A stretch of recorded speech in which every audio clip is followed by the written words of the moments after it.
Live everywhere. Daily Co's Radio on netrootsradio.com presents David Walton. Kagro in the Morning Show.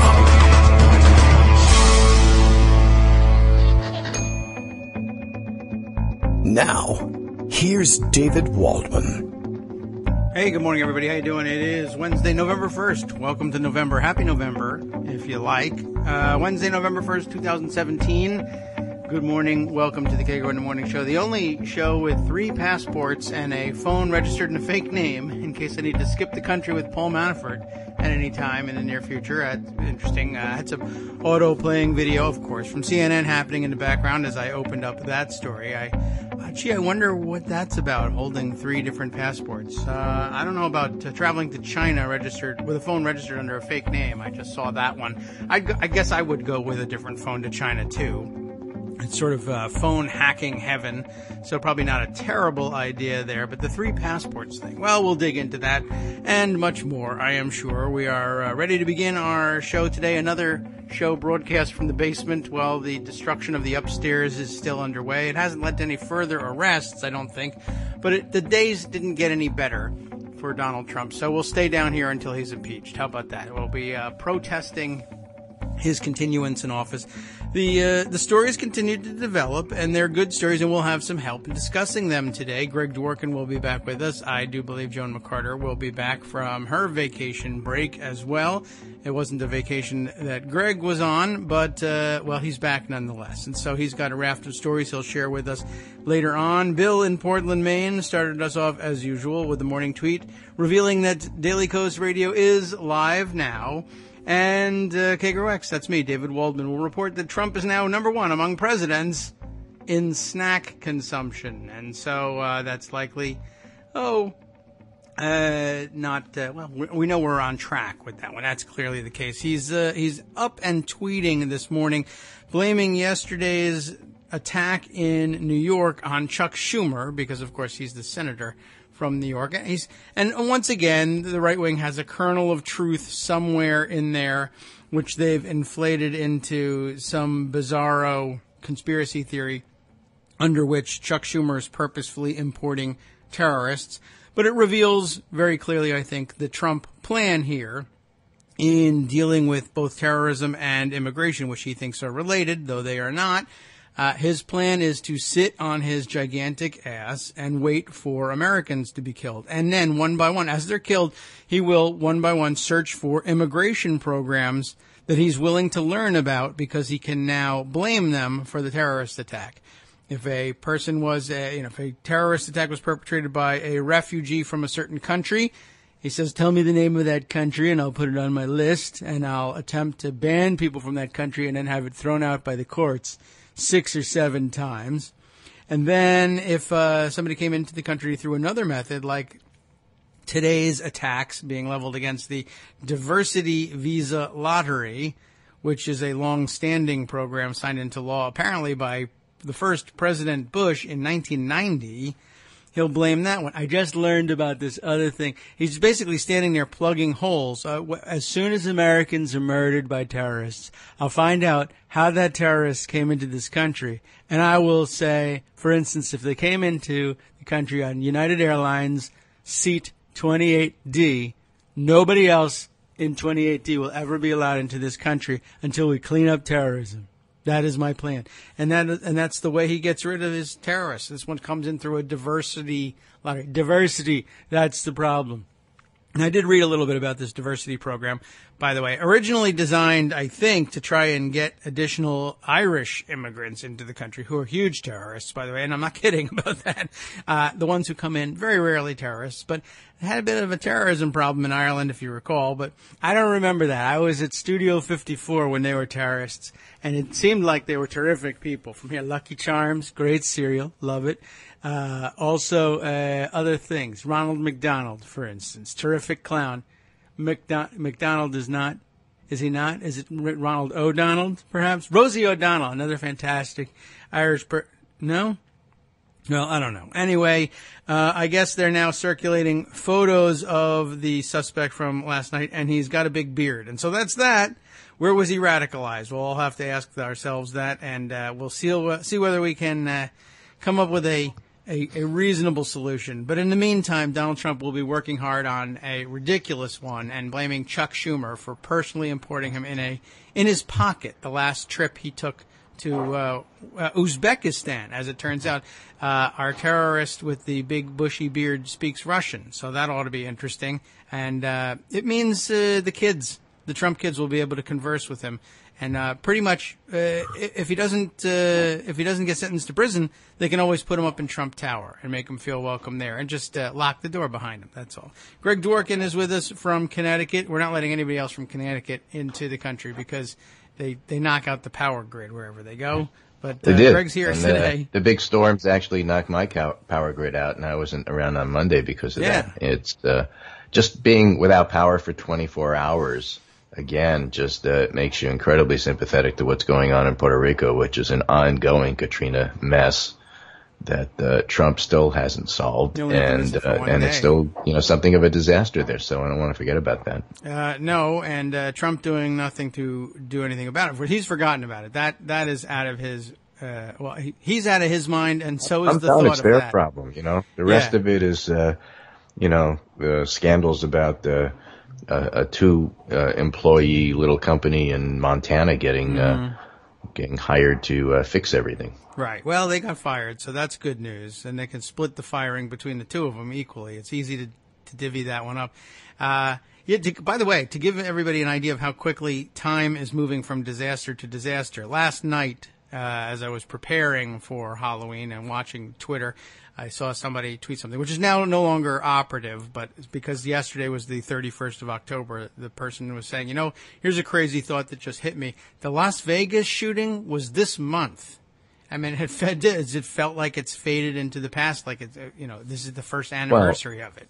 And don't forget, Trump and the Republicans said it's too soon to talk about doing anything about it because that would politicize it. Oh, right. Of course, the morning after what happened in New York, Trump was already looking into immigration stuff. Yeah, he was on it last night while you were while Don Jr. was taking pictures of his children trick or treating and screaming about socialism. He was ready to ban what I don't care what it is. Whatever he had a tweet with a picture of his lovely, cute little daughter. The ratio, please, yes. And said, what my daughter's going to do is give half of her candy to people who never left the house, and that will teach them about socialism. Yes, well, he was going to seize it from her and give it to them, yes.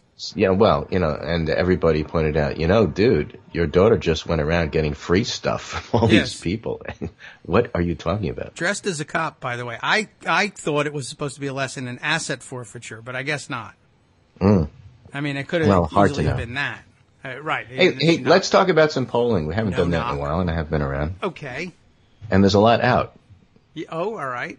Excellent. So, I did see about that. Let's start with my favorite here. Okay, it's not like the super duper highest quality polling in the world ever, but it's by far the most fun. We're talking about public policy polling. Okay. And they've redesigned their site, by the way, and their logo. They should make the title here is Support for Impeachment at Record High. Okay. Date is October 31st, 2017, so it came out yesterday. Trick or treat. PPP's newest national poll finds a record level of support for impeaching Donald Trump. 49% of voters support impeaching him to 41% who are opposed. This marks the 6th month in a row we found a plurality of voters in favor of impeaching Trump, and it's the closest we found to a majority. It's just 1 point away. And this is before all the Manafort indictment stuff came out. Oh, that's a good point. More interestingly, Trump's approval rating has declined by a net 7 points in the last month. In September, we found him at minus 11 with 42% approval, and now he's at minus 18 with 38% approving of him. The other interesting things that coming from this poll is how many people are just willing to call him a liar. Okay. Which is always interesting. Only 25% of voters agree with Trump, claim that he's accomplished the most in 9 months of any president ever. He's eaten. The most, perhaps. 37% of voters think Trump is honest. 56% say he's not. 52% outright characterize him as a liar. The 41% who disagree. So that's the majority of the country, and that, of course, frees the New York Times and other media companies to actually say he's lying. Yeah. You're not going to disappoint the public. The public already thinks this. Okay. Well, we're there. We always lead. Yeah. Well, we do. We're very good about that. Also, and this is the fun one that I'm sure Trump is salivating over, not in a good way. It's the way a rabid dog does. Everything, really. Voters wish Barack Obama was still president instead of Trump, 54-40. And they didn't even ask Obama himself. They wish Clinton were president, 48-42. They wish Oscar the Grouch was president. Really, right, honestly. but those two figures in particular really tend to get under Trump's skin. Oh, right, yes, right. We do want to irritate him. How about Ivana? I would rather have Ivana Trump. I would not. I happen to think she's incredibly dangerous. Well, okay. Not Ivanka. Ivana. No, I mean Ivana. She's also... All right, Her how mom. about Marla Maples? Yeah, And she's incredibly dangerous, too, because I think she's she? a lot more competent and with it mentally than he is. Huh. Tiffany?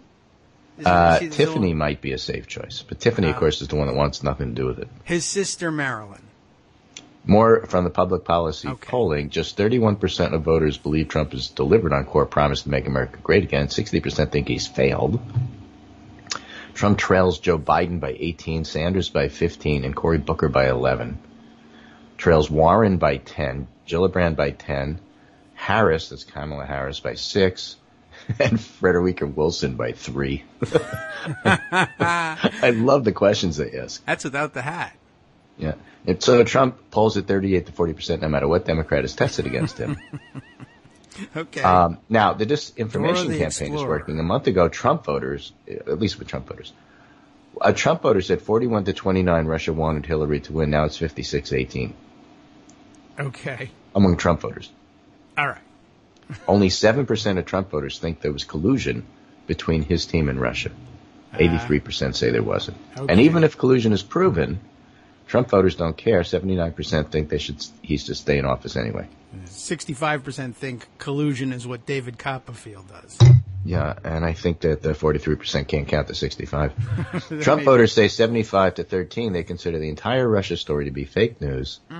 Only 29% support, on the other hand, for the current Republican tax plan, which, by the way, is not coming out tomorrow because they don't have the votes. It's also fake.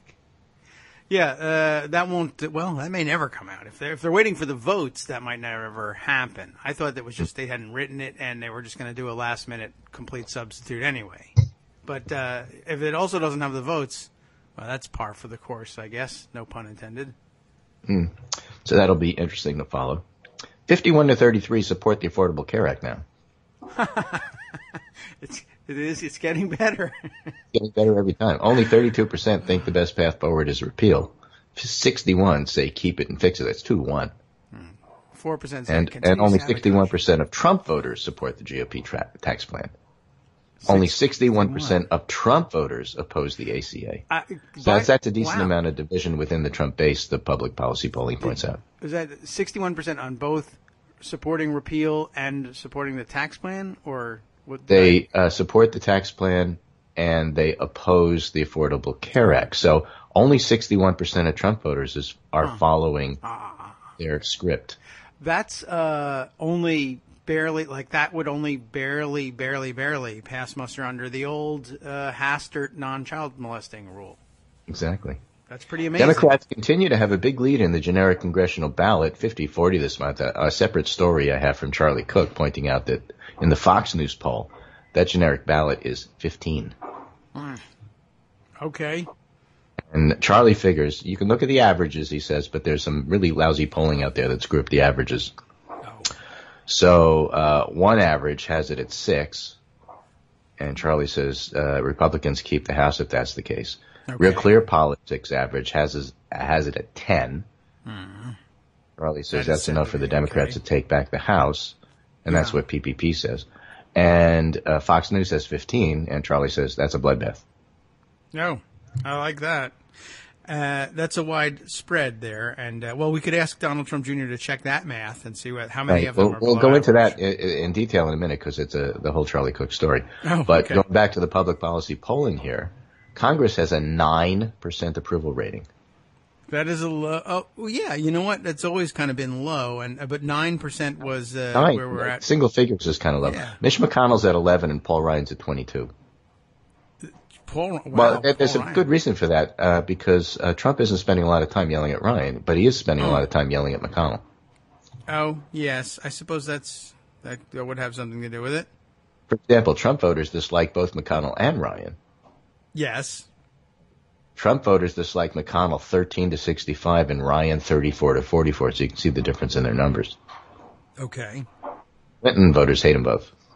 Yeah, I was going to say, I'm not out of step with those guys. No, not at all. It's because we're drinking so many beers in their bars together at the suggestion of Chris Arnade. If you're looking at the nomination process for 2020 and you're looking at the primary, within the Republican Party, Trump leads a generic Republican 57-36. So remember, Republicans hate their own party. Yes, and so many of them are generic. That's down from 61-27 a month ago. So Okay. Trump would easily win a Republican primary, but my point is that Republican voters hate the rest of the Republicans, which is how Trump won. Yes, okay. And how he could be elected and get nothing done. Trump leads Pence 53-28, Cruz 57-27, Kasich 66-24, Kasich the turncoat, and Flake 70-14. They don't have Corker, or at least Corker where I can see it easy. Yeah. And Trump's losing all his media fights. Voters trust each of ABC, CBS, and NBC 54-36 over Trump. Whoops. They also trust the New York Times, CNN, and the Washington Post more. Yeah, that'll disturb him too. 89% of voters support hurricane relief for Puerto Rico. Only 6% are opposed. Okay. Yeah. And 36% of voters think Puerto Rico should be the top priority for hurricane relief from the U.S. government. 16% Texas, 9% Florida. Okay. Florida. Come on. It's comforting to know that 77% of Americans get it right and consider Puerto Ricans citizens. That's good. 16.16% do not. Right. It's 91-5 with Clinton voters and 61-31 with Trump voters. They may be just wishing it. Right. They may know. So just, it gives you an idea of who that Trump base is. Yeah. And I just thought it was interesting overall. But Charlie Cook's story that he has at the Cook Political Report, free from the pay window. Oh. Will Trump lead Republicans into Little Bighorn? And I'm not touching the analogy there. I'm just saying this is how it reads. Okay? And Charlie says, I've been around Washington 45 years. I've never seen anything like the Trump campaign, but the loss of political gravity that last year seemed to have been repealed, or at least suspended, now seem to apply again. During the campaign, Trump said and did things that would have ended the careers of other politicians. And by the way, one of the interesting things is other politicians think they can say and do what Trump doesn't get away with it. They can't. They're not celebrities from TV. Yet he won the GOP nomination and ultimately the presidency this year. The laws are back in force. He's averaged 39% Gallup job approval rating, and Gallup actually has been pretty low lately. It's gotten into the 34-point range, which is awfully low.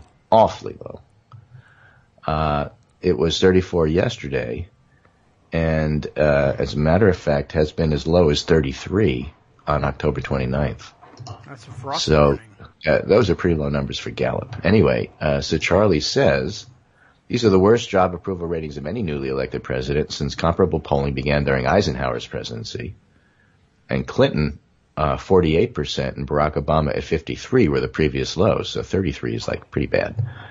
The consequences of the low standing were devastating. In the 1994 midterms, Democrats lost 54 seats and the House majority for the first time in 40 years, 8 Senate seats and a majority in that chamber. In the 2010 midterms, Obama's Democrats lost 63 seats and the majority in the House, along with 6 Senate seats. So Reagan and Carter had 55%. They both lost seats. And what should concern Republicans now is that Trump's dismal approval ratings are propped up by see-no-evil Republicans. In the Gallup soundings last week, Trump got the approval of 80% of Republicans, 33% of independents, and 8% of Democrats.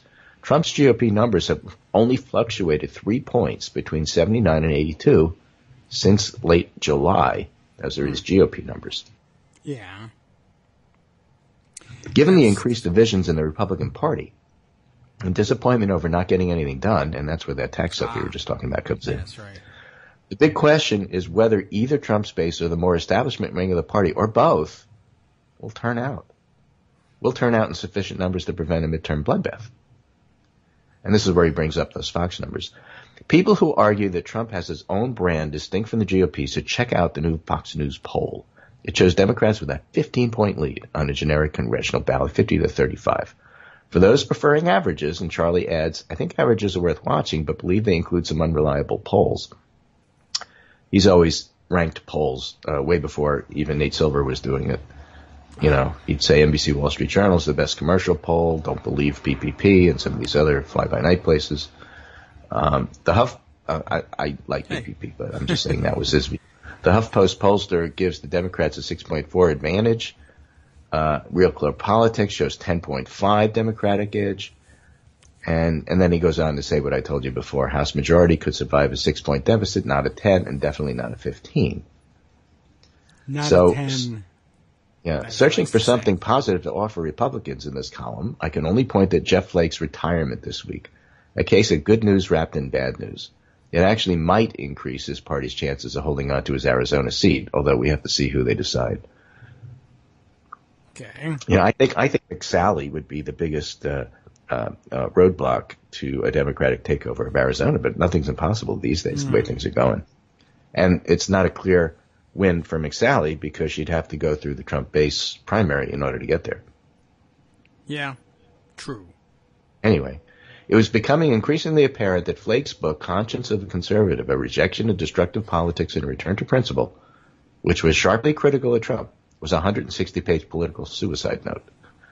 He was almost certain to lose the primary to Kelly Ward, an exotically far-right candidate favored by Trump. By exotic, Kelly Ward thinks she was abducted by aliens. Oh, yes, right. Flake's, I mean, that's true. It's not like exaggeration. It's just like one of those true facts. No, Flake's departure clears the way for the establishment to come up with a less controversial, more electable alternative, but if that candidate is Martha McSally, it would create an opportunity for Democrats in her district. The Republicans can't win for losing. So if McSally does run, then her district becomes open because it's a relatively favorable for Democrats district that she happens to get reelected in if she runs, and if she doesn't run, then at least it's an opportunity. So there's a lot going on there. And then the NBC Wall Street Journal poll came out a couple of days ago where Trump's approval rating dropped to the lowest level ever measured by them. And the midterm numbers are a flashing yellow light for Republicans. Looking ahead to the 2018 midterms, 48% of registered voters in the poll say they prefer a Democrat and 41 Republican. That's 7. It's up 1 point for September. It's smaller than the double-digit margins in 2006, 2008, but still a near majority of voters, 46%, say they vote in November 2018, will be to send a message for more Democrats to serve as a check and balance to Trump and congressional Republicans. And that's compared to 28% who say their vote will be a message for more Republicans to help Trump. Pete McInturf, the GOP pollster, says this is a flashing yellow light for Republicans. Okay, yellow, you're lucky. Jeff McInturf, Pete McInturf, I forgot his first name. McInturf, that's enough. McInturf, definitely McInturf. This used to be, this is always John Yang and the Democrats and the Republicans joint do this poll, so you can't accuse it of being nonpartisan because, in fact, it is bipartisan. Anyway, bad numbers for Trump in the NBC poll, bad numbers for Trump in PPP, bad numbers for Trump and the Republicans overall. They blew it on health reform, which wasn't reform, and now they appear to be blowing it on tax reform, which isn't reform, because not only are they not having the votes and getting it together, it's Bill McInturf and Fred Yang. Oh, okay. Thank you. Pete, George. Frank, Joe, I'm thinking Bob. of all the NBC reporters, right? Oh. But in any case, and by the way, his approval is only 38, and his disapproval is 58 in that poll, and that's down a number of points since the last poll that was taken. So this tax stuff that they're trying to do happens to be incredibly unpopular, let alone unworkable. Blows a hole in the deficit and eventually the debt. And in addition, basically goes against every principle that conservatives have been running on for the past 15 years. Yes. And they don't care, and they just throw it all out and say, yeah, but whatever. Right. And then they think they're going to turn around, the voters are going to say, yeah, right, whatever. Well, again, Trump voters may. The majority of Trump voters may. But it's not even 100% of Trump voters, and Trump voters themselves are not anything close to a majority. So the idea that you win with this is still crazy to me. And I think Charlie Cook's right. You can't look at the 2016 election with Russian interference that we haven't even gotten to yet and say that, well, because Clinton lost a close election where the polls said that she lost a close election or that it was going to be a close election and, in fact, won the popular vote by 3 million, just like the poll said that she was going to. You can't look at those results and therefore say, okay, polling is no good. You can never trust polling again. That's just wrong. This was a black swan. Russian interference and Comey's letter was a huge monkey wrench in the normal political gravity, as Charlie Cook calls it. Swans, monkeys. Black swan. But things are back to where they were. There's no reason to think that that's going to keep happening or that's going to happen again. And 36 to 38% approval is not a winning number. It's just not. And so all these stupid articles about, yeah, but Trump's on track to win again because, right. I don't know, hate Democrats or something.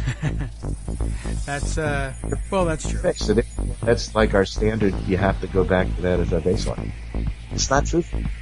No, and it was an opportunity to get a lot of animals in there, including unicorns, probably, if we had worked hard enough to get that metaphor in. It's well, we'll be back with more polling after our first break, of course, assuming you can hang around, Greg. We'll be back in just minutes. My voice will last. Excellent. Oh, yes.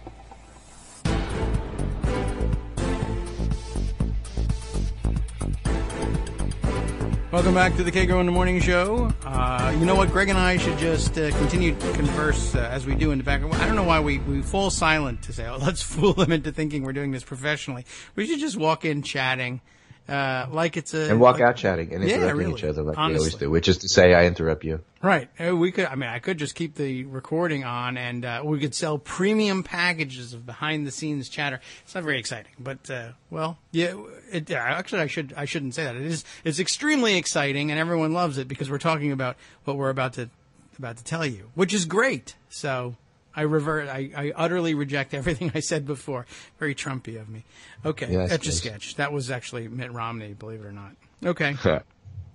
So we should be talking about this Trump collusion and the Manafort indictments and what they mean, and the fact that George Papadopoulos was also pleading guilty. People are thinking maybe he was wearing a wire. And the real question about the George Papadopoulos one, now this is a low-level, Trump claims, young man who had nothing to do with Trump, even though he was at a meeting with Trump and sitting next to Jeff Sessions and in contact with multiple Trump campaign officials trying to get closer ties to the Russians.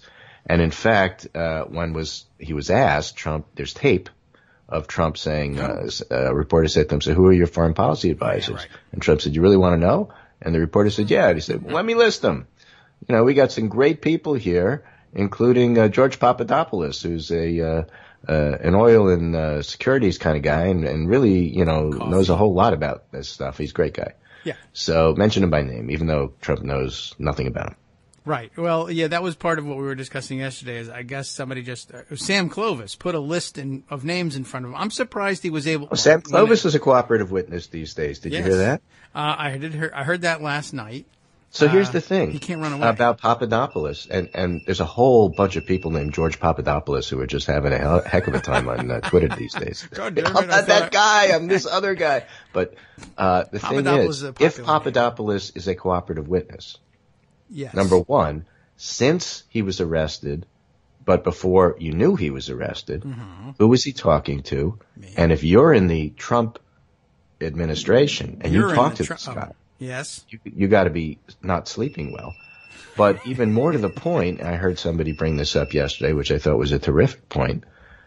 If Papadopoulos is a cooperative witness, who else is a cooperative witness? And just after that point was brought up, Sam Clovis is a cooperative witness. Yes. And Sam Clovis is one of the people that Papadopoulos was talking to. Right. Donald Trump says he's who is Sam Clovis talking to? And then is that person going to be a cooperative witness? And that's how all of this works. Right. So the idea that the original indictments didn't touch Trump has nothing to do with where it's going to wind up. Right. Well, they rarely do work that way.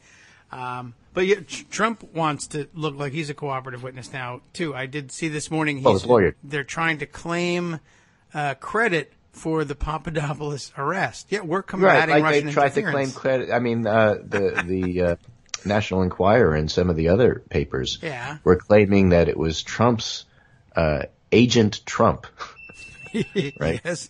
Agent 99. He was 86 or whatever, from Maxwell Smart. He was the one that actually caught Mike Flynn and turned him over and made it sound like it was Trump's own individual sleuthing that ferreted out Mike Flynn as a Russian agent. And then after a firefight in the Oval Office, turned him over to the cops. Right. And Mike Flynn said, "You got me, copper." I mean, that's the way they're describing Trump's actions against Mike Flynn. And now they're saying, okay, it was Trump that found George Papadopoulos and turned him in and all this stuff. It's crazy stuff. Of course, none of it's true. But, if you want to create fake news, you might just want to make it entertaining, and that's been their philosophy all along. I'm much better than James Bond. James Bond was a 007. I'm at least a 0010. I'm a 999. Easy. 0010. Huge. I'm going for this on a scale of 1 to 001. I got 9. You got 8. I got 9 O's. Okay. All right. My number's huge. He's infuriating, but okay. How are we going to catch him? Max Boot has this great piece here. You bet there's collusion and other reasons Donald Trump should be nervous about Robert Mueller's indictments. Okay, remember, Max Boot is a conservative. Right. Not every day the president's former campaign manager and another campaign worker are indicted on felony charges. In fact, the last time it happened was 1974 when Nixon's campaign manager, John Mitchell, was indicted. Trump's claims that this is years ago before Manafort was part of the Trump campaign, that's not true. The indictment says the money laundering and conspiracy for which Manafort and his associate Rick Gates are being charged continued through at least 2016. Through the period from March 29 to August 19, 2016, when Manafort was working for Trump. And by the way, don't forget, Gates remained at the campaign until March of that year at least. And he may even been in the campaign till March of 2017. So Gates was a liaison with the Republican National Committee. Gates planned the inaugural. Gates was responsible for Melania Trump's stealing Michelle Obama's speech. I mean, Gates is very much involved in the campaign and remained even after Manafort left. So the idea that they don't have anything to do with each other is crazy. Well, yeah, that is obviously crazy. They were indicted together for one thing. But Trump's other claim, also, there's no collusion, is marginally more compelling insofar as it's true that the indictment of Manafort and Gates doesn't accuse Trump campaign of colluding with the Kremlin, but that's like Al Capone bragging that his indictment didn't say anything about racketeering. Right. Money laundering and tax evasion are offenses that prosecutors charge in order to nail a suspect for a whole range of other egregious behavior. In this case, the likelihood is that Mueller is going to use the pressure of major jail time to force Manafort and Gates to come clean about what they know. Odds are Manafort knows a lot, given his close connections to the Russians. The money he was charged with hiding from U.S. authorities came, after all, from his pro-Russian clients in Ukraine. Yes. Max Boot is a purported foreign policy expert. You can tell because he didn't say the Ukraine. Oh. Yeah, why do people do that? I like that. I don't know. It's Ukraine. The contention is that there's no collusion becomes even less compelling a few minutes after the Manafort and Gates indictments when Mueller unveiled another blockbuster indictment. And again, I think the Papadopoulos one is bigger. So he pled guilty to lying to FBI agents about his efforts to solicit dirt on Hillary Clinton from an unnamed professor in London who was closely connected to the Kremlin. The professor told Papadopoulos in April 2016 that the Russians had dirt on her and that they have thousands of emails. Now, The Russian hacking had only occurred in March, didn't become public until June. So Papadopoulos clearly was in touch with somebody who had access to top secret details of the Russian plot to influence the U.S. election, and Papadopoulos let his superiors at the campaign know what he was up to. Yes. As eager for Vladimir Putin's help as Donald Trump was, Jr., when he wrote I Love It on June 3rd, 2016, if this isn't collusion, the word has lost any meaning. Oh. It is important to keep in mind, moreover, that we've seen only a small portion of the evidence that Mueller's accumulating. What has been reported in the media is damning enough. Just last week, we learned that the head of Cambridge Analytica contacted Julian Assange of WikiLeaks to ask for help in finding Hillary Clinton's email. Just imagine how much Mueller knows it isn't public knowledge. No one in the media, for example, was talking about Papadopoulos until Monday. Right. Mueller will learn even more if he can flip more of his targets and turn them into cooperating witnesses against the president, something that's already happened with Papadopoulos, and after this article is written, Sam Clovis turns. Yeah. Well, write another article, Max. Right. So I thought that was awfully interesting. That and then is Jonathan interesting. Bernstein points out the deafening silence from Republicans. Most congressional Republicans appear to be responding to Monday's indictments by changing the subject, talking about how great tax cuts are. Maybe they're not doing it today. Or just going into hiding. Maybe they are doing that today. Some commentators seem to think they're carrying water for Donald Trump by ducking the question, and they are wrong. Okay. Their silence is very, very bad news for Donald Trump. The normal reaction from members of Congress to bad news for a same-party president isn't to duck and hide. It's to adopt the White House's talking points. In this case, members of Congress could easily emphasize that Trump wasn't personally implicated in these indictments or that none of the charged currently held White House positions. They could go further, following the preposterous Fox News line that Special Prosecutor Robert Mueller has conflicts of his own and the one who really should be charged is Hillary Clinton. Sure. Instead, most are mumbling about letting the system take its course. 2 senators explicitly supported Mueller. I'm going to repeat, that's very, very bad news for Trump. It suggests what we all suspect. The president has few, if any, real allies in Congress, other than Devin Nunes. Right. And maybe Dana Rohrabacher, but then again, he's paid to be an ally. And furthermore, that virtually no one believes anything he says. He's paid by the Russians. Of course, Trump has repeatedly earned his awful professional reputation, specifically the part in which everybody knows that he's willing to say things that are not only untrue, but also obviously untrue when he says them. Well, we already went over that with the PPP polling. Most people think he's a liar.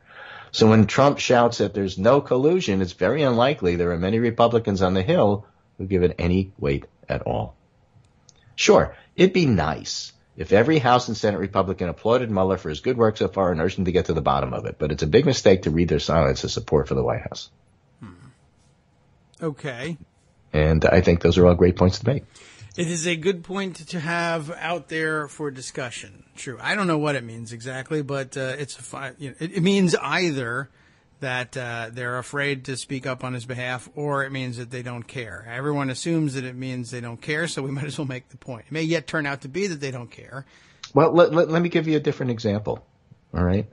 Do you want this Republican tax plan to pass? Which one? The one that you haven't seen yet. I don't know. But they can't agree on that. Is going to be delayed in releasing comment. until Thursday. I haven't seen it. I'm like Paul That Ryan. Yes. What are the chances are you're going to want it to pass? The 0. But I mean, I don't want to tell anybody that yet. Right. You have to read it first. Yes, right. Critically and objectively. And then say, okay, this sucks. Right. That's probably what From what we know of it, though, from elements of the plan that have been released to the public or at least discussed so far, it doesn't sound like something you'd really want to support. I don't think so. The people who are writing it are terrible. So if Susan Collins or Bob Corker come out and say there's a lot in this plan that I really object to. Yes. Is that a good thing from your point of view or a bad thing? I am willing to say it sounds like a good thing. Me too. Okay. And so I'm not going to look at Susan Collins' other votes in the past or Bob Corker's other votes in the past and say, I'm very critical of these other votes in the past. I'm very happy right now that they seem willing to sink this tax plan, just the way McCain did with the health care plan. Okay. And so the fact that they don't vote all the time the way a liberal Democrat would is neither surprising nor, frankly, all that important in the context of this vote. Okay. And so the whole idea of criticizing them all the time, constantly, no matter what they do, because they're not liberal Democrats and had other votes in the past that you didn't like, I think is short-sighted. I'll say that about Jeff Flake as well when he came out with his book that was just we mentioned in passing that Charlie Cook called a political suicide note. Thank you for committing political suicide. This is something that I think that we are okay on applauding individual Republican members for doing without endorsing everything about their career or their philosophy. And that is going to become more and more important when Republicans speak out against Trump. And if all we do on our side is say, yeah, but 5 years ago you voted the way I didn't like, I'm laying the marker down now that that's incredibly short-sighted and unhelpful. How can you expect people to want to speak out if all you're going to do is attack them from all directions, like what happened to Jeff Flake? I don't know. It's a tough business. I don't know if I think we need a new term. I get the point. Terminology is failing me here. I don't understand how taking the long view on their career is short-sighted, but I think it's just we're mixing our metaphors. It's some other kind of sighted. I don't know what to call it yet. But, it's true that they're not liberal Democrats, and if you're asked to vote for them in the election, don't. But they might have said the right thing for the situation. Play a little realpolitik, go with the flow and keep it to the individual thing. I thank you for this thing that you did. I'll oppose you for everything else that you do in your life. There's nothing wrong with that. Right. We just need a new terminology for it if we want to discuss whether it's long or short-sighted. It's nearsighted. How about that? It's myopic. Yes, that could be it. And people use that metaphor all the time. Okay, that's fair. We'll use that. It doesn't even have to be cited. I don't want to be biased. Right. I don't know what you're doing, but I like your vote. Yeah, that's true. I have no idea what you're all about. But I have no idea what you're thinking. Right there, I have no idea what you're doing, but that you just voted against this health care bill, Senator McCain. I'm very happy with that. Thank you. John McCain for roll call number 176. That's exactly. As far as I'm willing to. And leave it at that. Sometimes you just have to focus. Speaking of short-sighted, long-sighted, you just have to focus.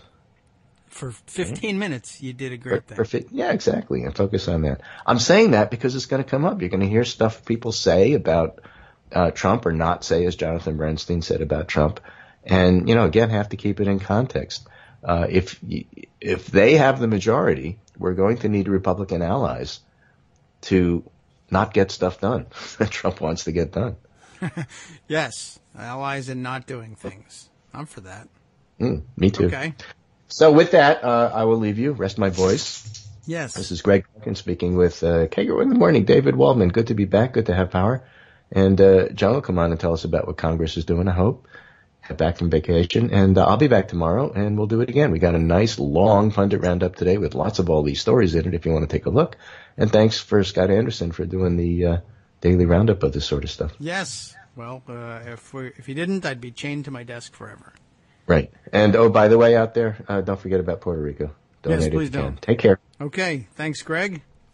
That was so we've got a long pundit roundup post and an extended segment for today. That was great, thankfully.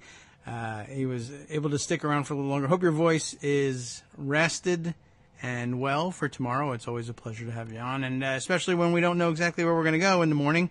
This is a good way of organizing, and you can tell how good he is at organizing by the fact that now he's left, and I don't know what to do. 45 minutes into the show, I don't know where we're going. I was speaking a little bit about the weirdness of Paul Manafort having 3 passports. I did want to kind of read a little bit about that and see if I could figure out why that might be the case, but I don't know. I don't know if they know why. It's just he does, and that's unusual, and I don't really know what is there an explanation for it? Just down at the bottom here, there are some bullet points here. Among the highlights I guess this was from a new court filing on Tuesday.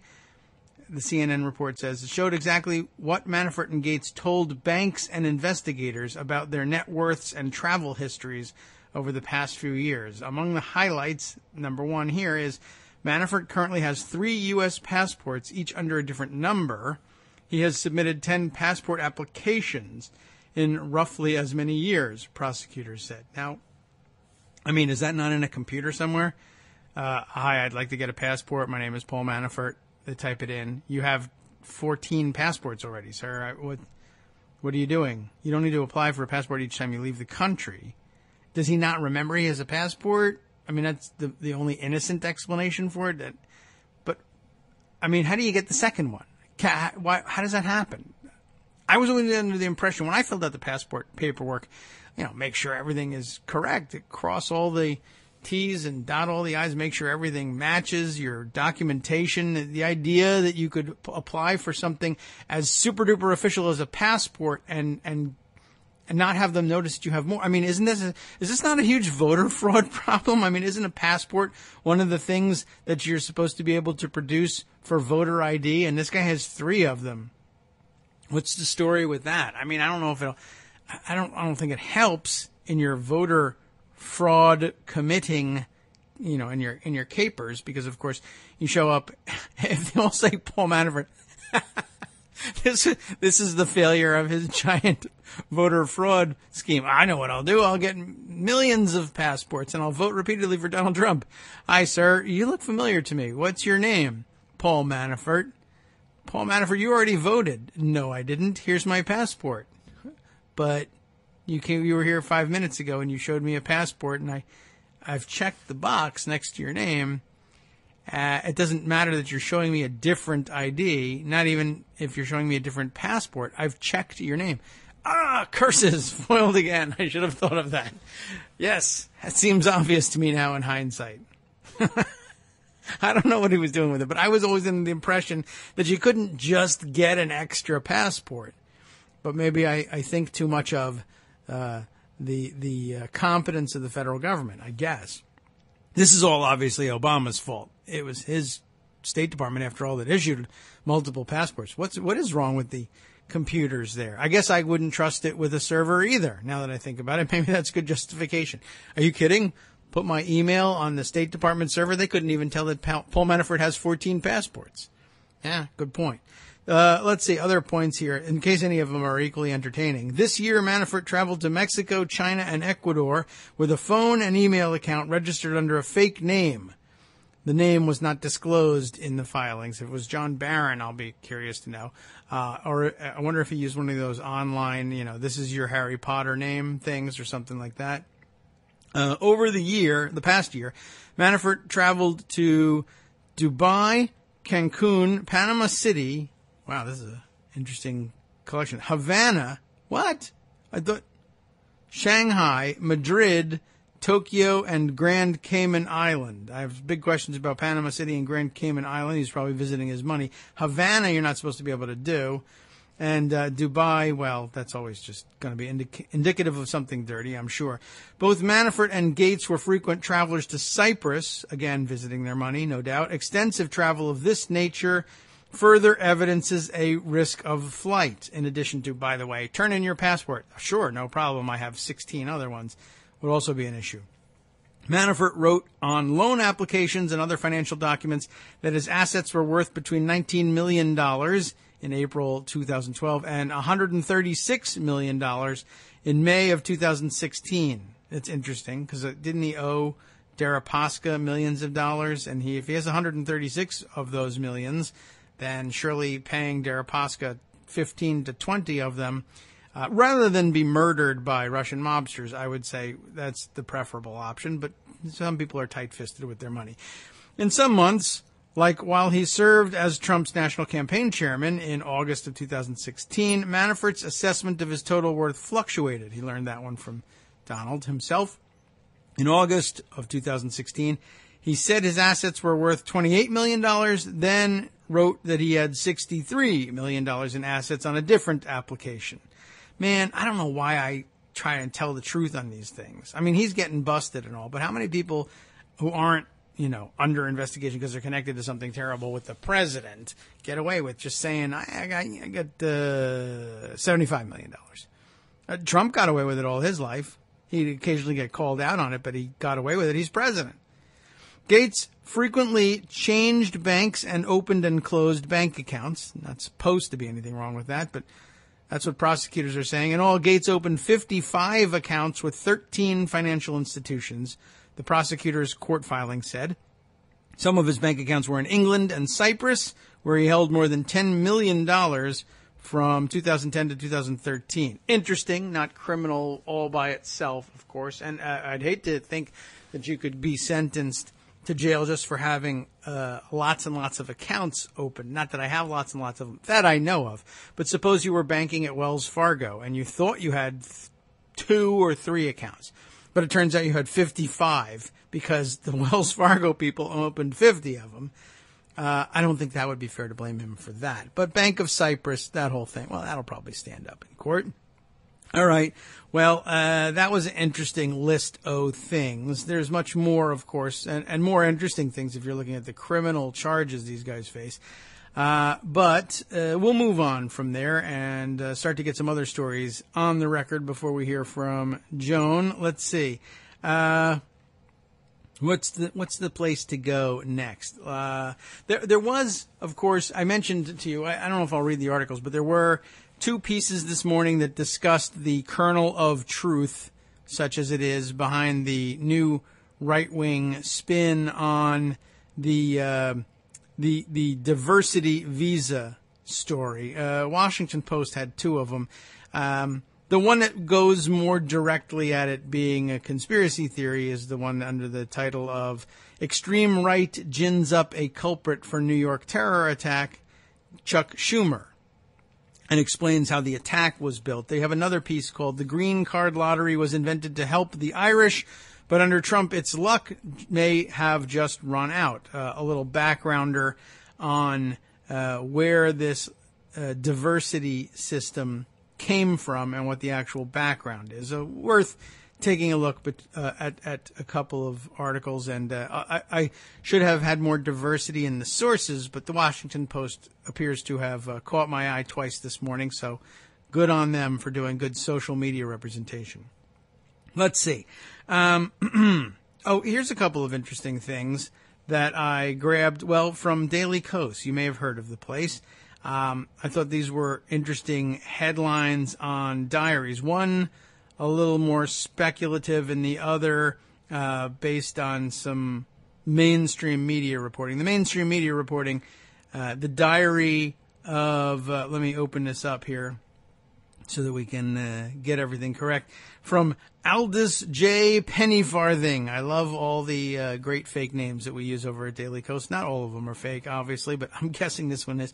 Excerpts from this eye-popping Washington Post story. Dang it, I'm back to the Washington Post again. Suggest Trump's staffers think he's guilty. That does sound pretty interesting, doesn't it? I think we'll probably take a look at that one. That was based on a story I put away yesterday or maybe the day before. I forget. When was Trump fuming upstairs watching the television? That was a story I definitely wanted to get to and did not find the time for it. Let me just open that one up because the headline was so good. Upstairs at home with the TV on, Trump fumes over Russia indictments. So I guess that was produced Monday afternoon or Tuesday. And the post at the Daily Kos, I think, is pretty entertaining as well. If you've been closely following Donald J. Trump's criminal political career over the past 2 years, you're not likely to be shocked by any breaking developments in the Russia collusion saga, short of Carrot Top showing up in the P-tape.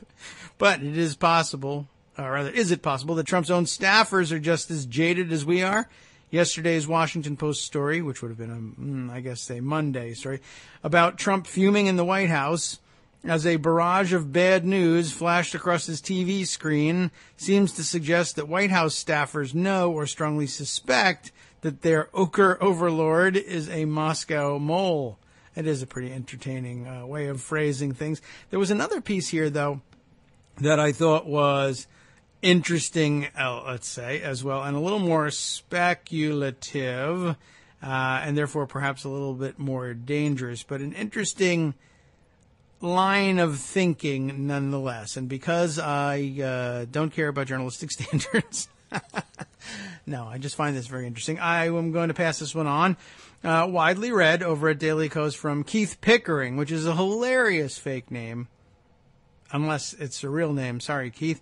Hundreds of Trump Organization's secret subdomains are hosted in Russia.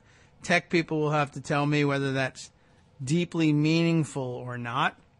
But I'm going to take Keith's taking of the word of Mike Farb from Twitter, who you'll find as Mike Farb 1, that is to say the number 1, tweeting these discoveries that, when you take it all together, there's a lot of smoke. I don't know if I can figure out what the fire is, but I'm not a tech guy. You may be familiar, Keith writes, with unhackthevote.com. Are you? I am. I've seen it, but I'm not familiar with it, I guess I should say. But they've been on the front lines of the cyber war against hacking of our voting machines, which is not the focus that I've maintained, but it's certainly a concern, and a bigger concern for some people than for me. I'd be worried if it were proven true, but I'm still waiting for that definitive proof. Anyway, today they, Keith says, are breaking a major story on yet another close tie between Trump and Russia. It's beyond belief that our intelligence community, the NSA and the CIA, are unaware of this. Well, that's the thing. It may not be the case that they're unaware of it, but I don't know whether they think it's as big a deal as Unhack the Vote does. But we'll find out as we explore this article. We'll have to save the bulk of it, of course, for after our next break. But it's a very interesting premise. One that they're unaware of this, and that apparently, Keith says, would certainly explain why those folks have been convinced of the Trump-Russia connection from the early start of the 2016 campaign. That would be not the intelligence community, but the Unhack the Vote guys. We'll clear that up after this break.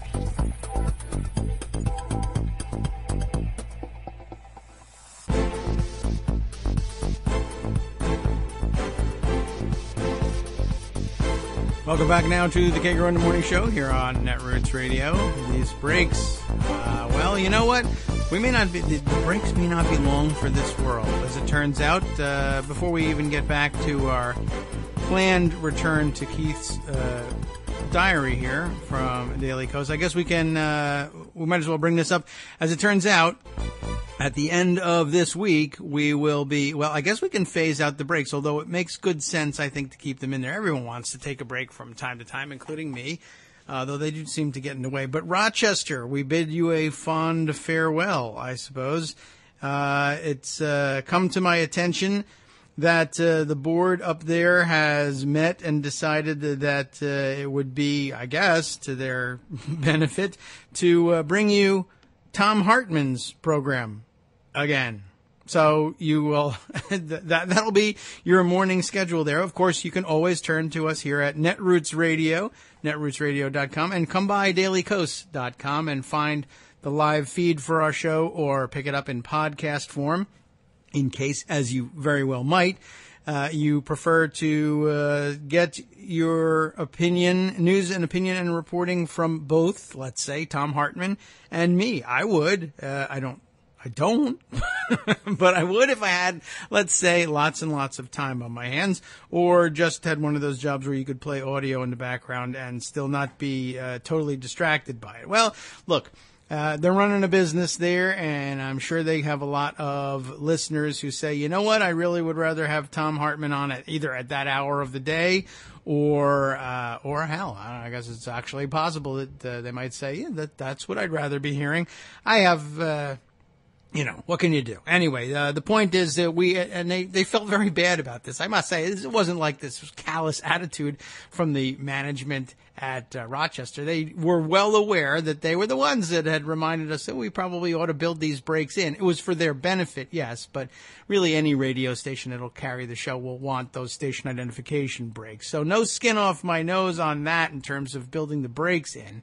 But I guess we have a decision point ahead of us. We could just go the podcast only route, and then we would be able to say whatever we want, and we wouldn't have to worry about it if and when, let's say, Joan, the notoriously foul-mouthed Joan McCarter. Not true, of course. I mean, she slips from time to time, but it's funnier if I say it's Joan rather than say, I don't know, Armando, or me, for that matter. But would it be more interesting, or would it be a more interesting, natural, or engaging show if we just just went to town every time Trump did something terrible and stopped fumbling around for radio safe words. I don't know. Anyway, everything will come out just fine. But yeah, they did feel a little bit bad. They say after all the work you did in engineering these breaks and putting them together and making them work and timed right and sound relatively professional, we've made a different decision, and that's the way it goes. But anyway, we'll look for your comments. Those of you who are regular listeners probably would just rather have no breaks whatsoever.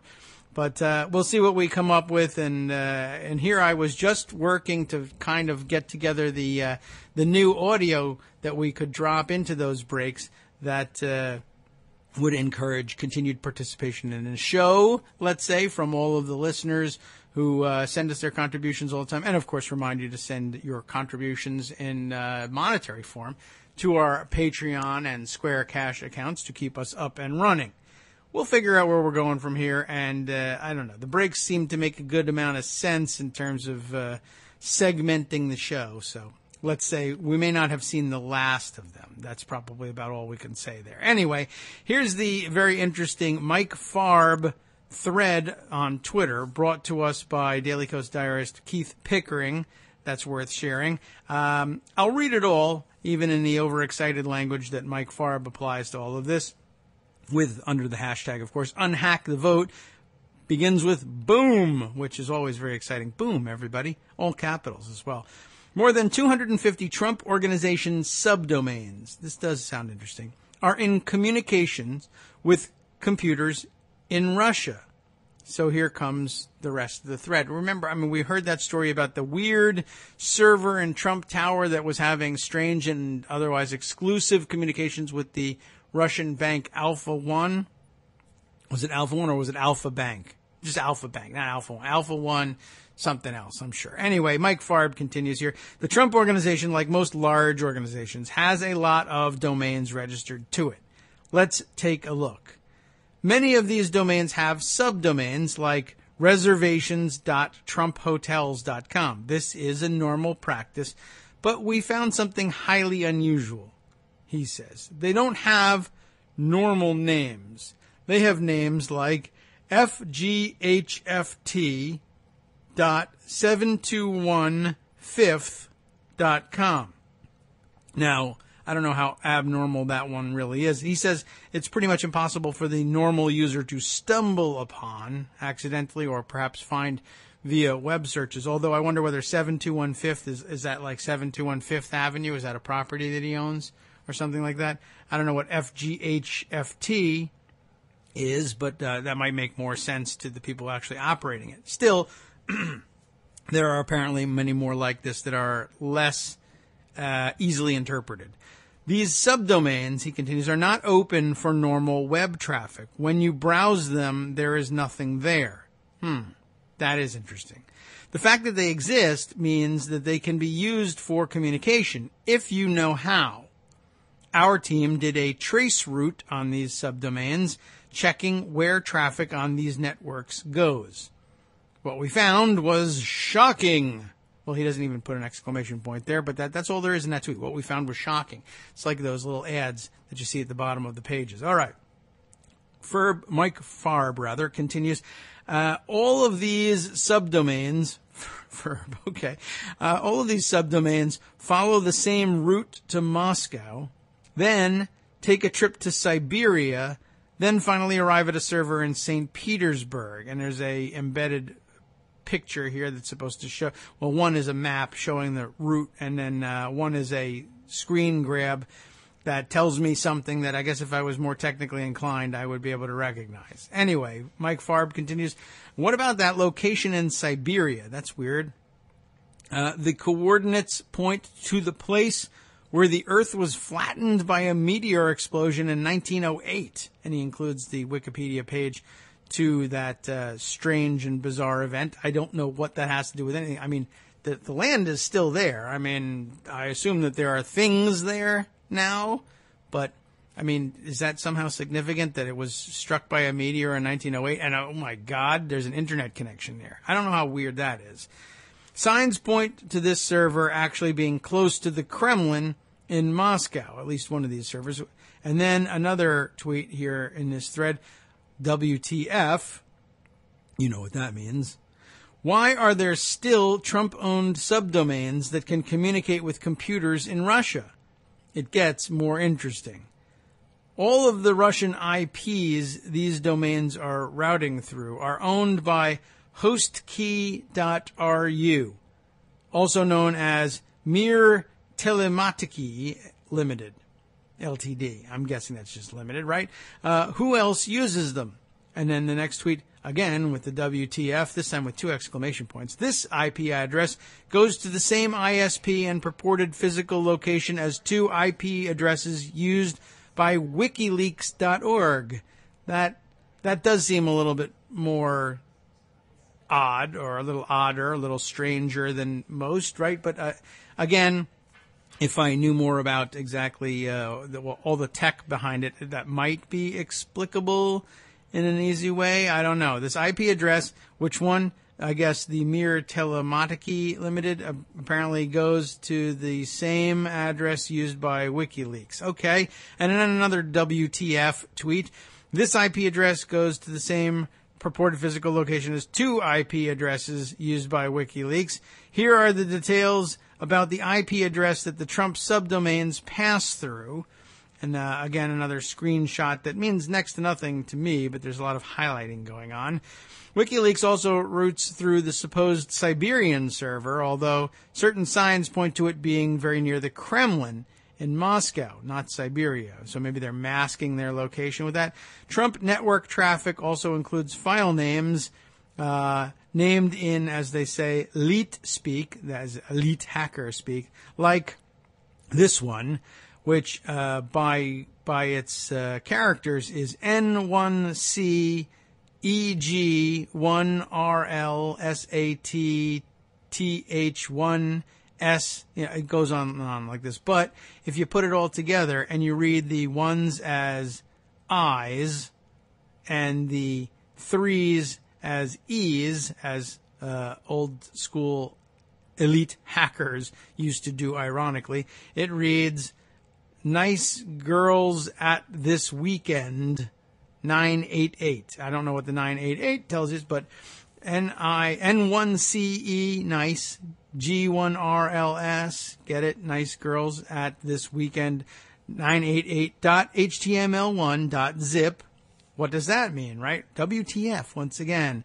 What does that even mean, Mike Farbright? We have figured out a few of these codes, we think. We're still unsure about a lot of them. For a detailed walkthrough, please read our first self-published article at unhackthevote.com, which I guess I should probably be opening that and getting some sense on it. And then Keith laying this disclaimer out at the bottom. Well, I suppose this could be a big nothing burger, but I wouldn't bet on it. And then an update in which he picks up one of his own comments from the diary as pertinent to the main body of the article. He says, I'm a software engineer. Thank God he is, because I'm not. And you don't create a subdomain without a good reason. That sounds like it's probably true. One thing you can do is use it as a blind drop that bypasses normal internet mail protocols. Now we're talking. Now I'm interested. For example, you could set up a directory on a secret server and dump a file there via FTP for another party to find and read. This totally bypasses all email addresses and conventions such as POP3 or IMAP. I don't know whether people say POP3, POP. I don't know what actual savvy people say, but I recognize those from setting up my emails, right? You wouldn't know there was communication going on unless you hacked the username and password combo of one of the server's super users.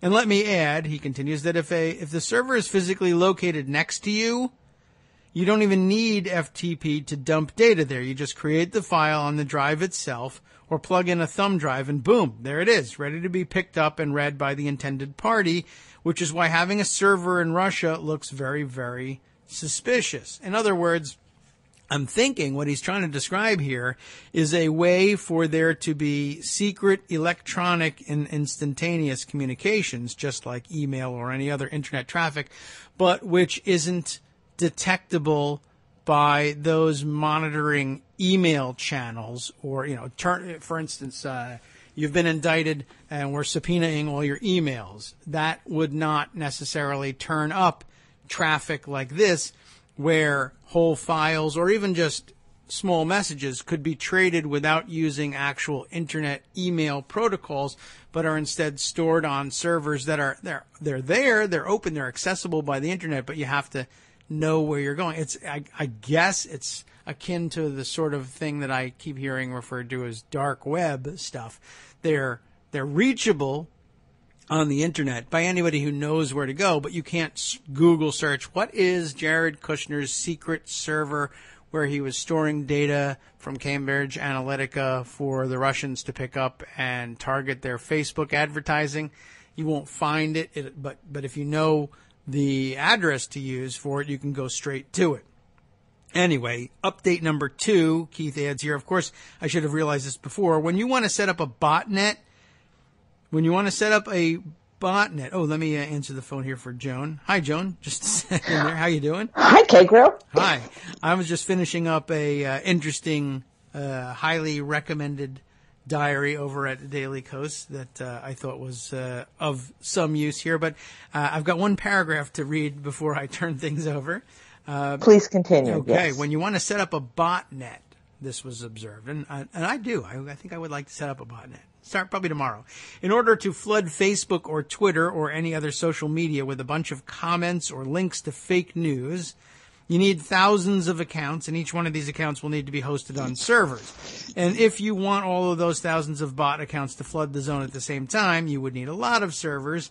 And I guess this has got him thinking about these weird servers and these several weird, otherwise previously undetected subdomains of Trump organization that trace their ownership to the Trump organization and are strangely hosted on servers physically located in Russia for no other particular reason. Except, of course, Trump and the Trump organization have nothing to do with Russia. We have no deals with Russia.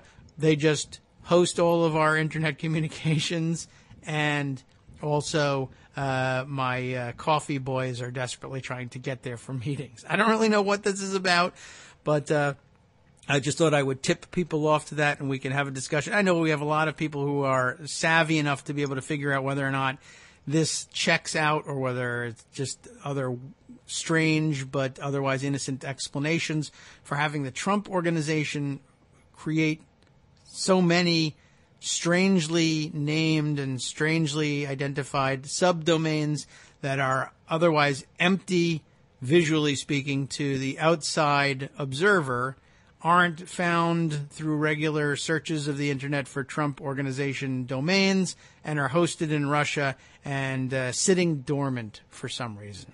So those of you who are really great internet sleuths, I charge you with this. And then you and I will get on the phone. We'll have you call in like Joan has done, and we'll call Robert Mueller together on the air. What do you say? Okay.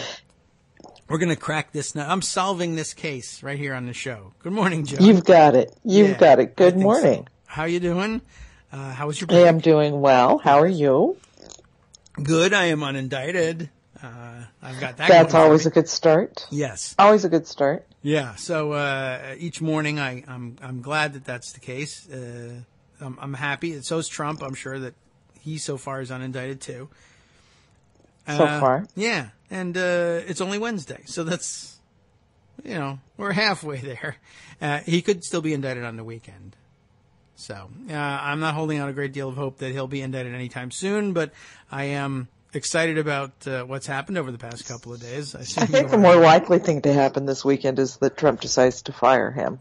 Yeah, that's probably more likely. There's a lot of discussion on that, and I guess as soon as I started to see the articles saying, oh, now it's impossible, it's politically impossible, that's when I knew that's going to happen.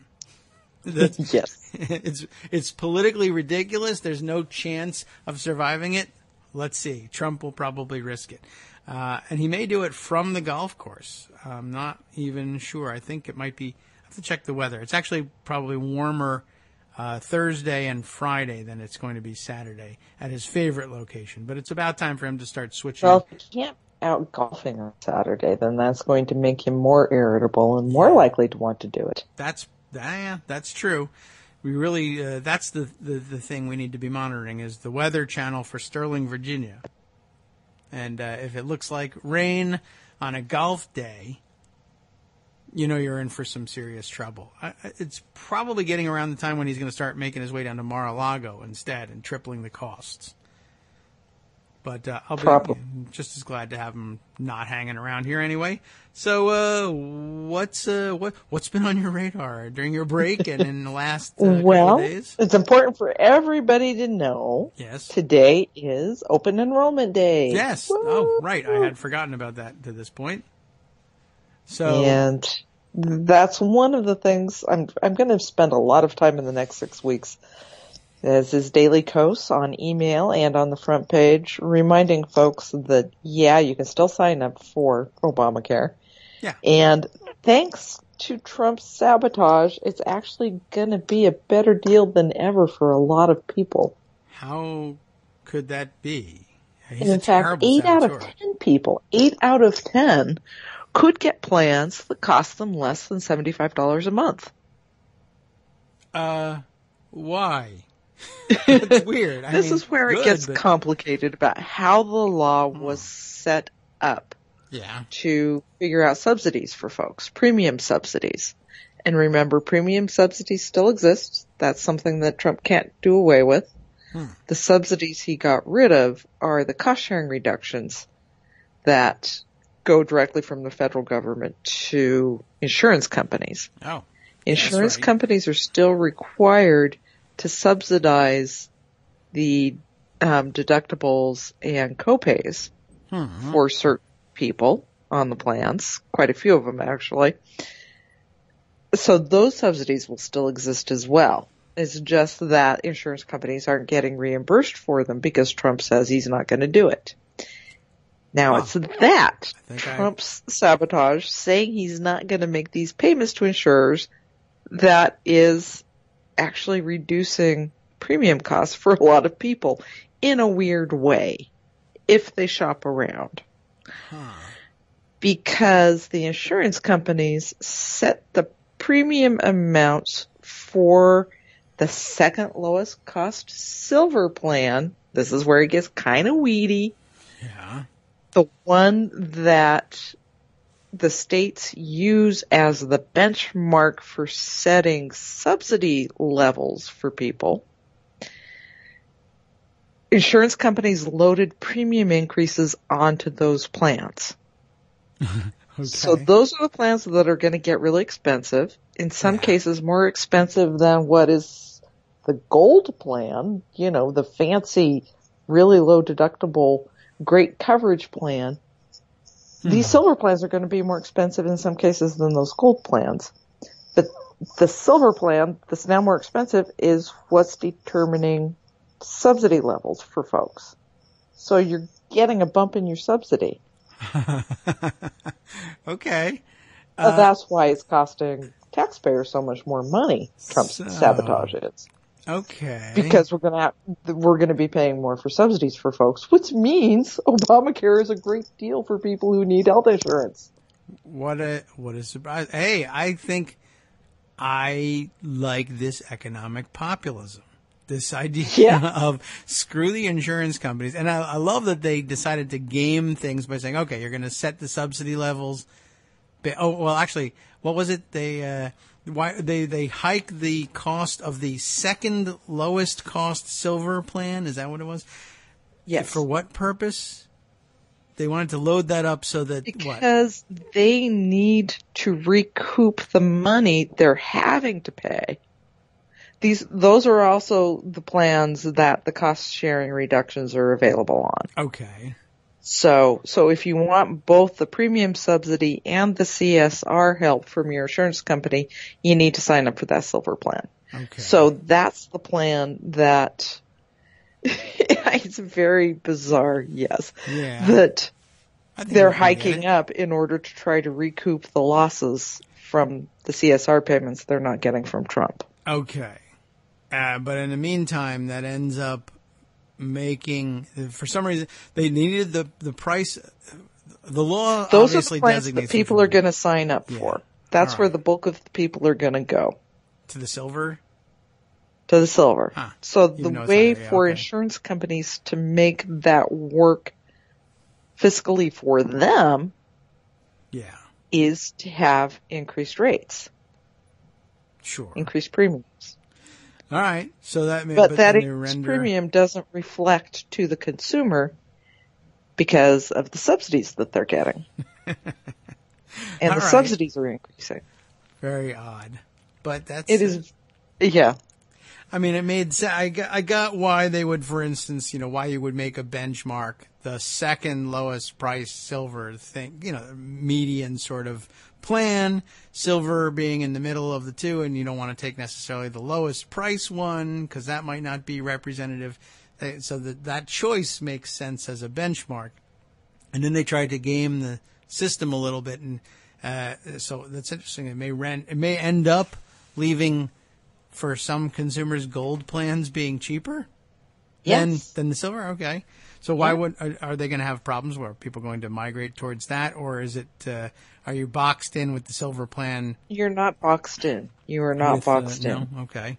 So shop around. If you already have Obamacare and you're looking to re-enroll, don't just automatically re-enroll into the program you're in. Shop around. See what's going to work for you. This is very interesting, of course, and you got to be able to dive into the weeds to figure this stuff out. But I love the idea, as the Daily Kos and a lot of activist organizations are taking this on, because the government won't. They won't promote. Right. Obviously, the Trump administration is doing everything they can to try and get people to forget that, or to believe that there is no more Obamacare available. So we have to do what the government won't.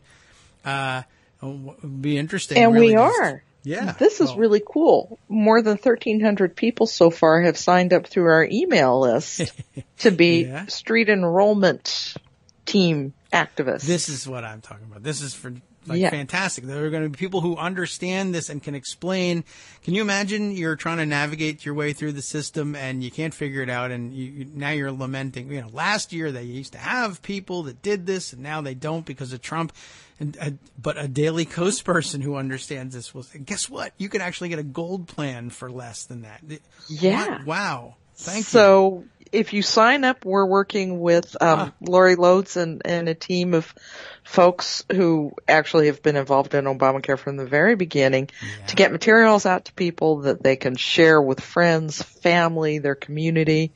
Posters that you can take around and put up in store windows if the store owners tell you it's okay, and just another way of mobilizing the grassroots to get the word out. And our website help works. People get signed up. Right. So, we even started with a working website, so that's even better than, what a great idea. And I mean, it's like a dream, but it's real. Seriously, the sort of thing that, when do you get an opportunity to do something like this? You know what? Trump thinks he's going to sabotage it. Screw that guy. We're going to get people, volunteer. We're going to put up posters. We'll help you through it. We understand it well enough. There are now people who do that, and Daily Kos would be where they congregate in many cases. People who understand this stuff and can dig through the weeds. If you can't, they will, and they'll help. They'll help. Amazing. And can you think of a more powerful, productive way to resist Trump? No.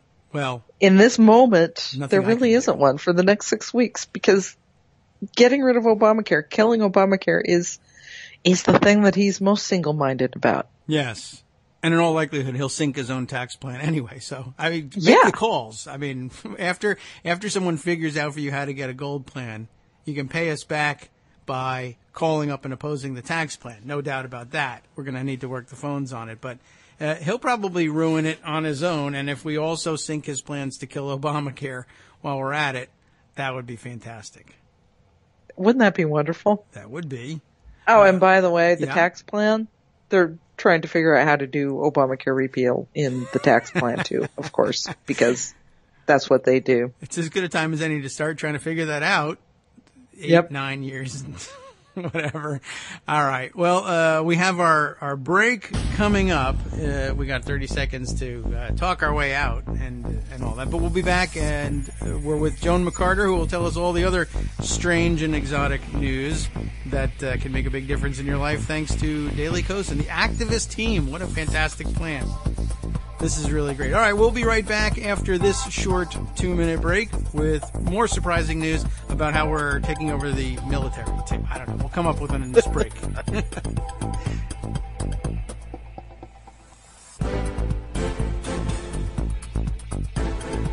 Welcome back to the Kagro in the Morning Show on Netroots Radio. We're going to stay on Netroots Radio, whether we're on in Rochester or not.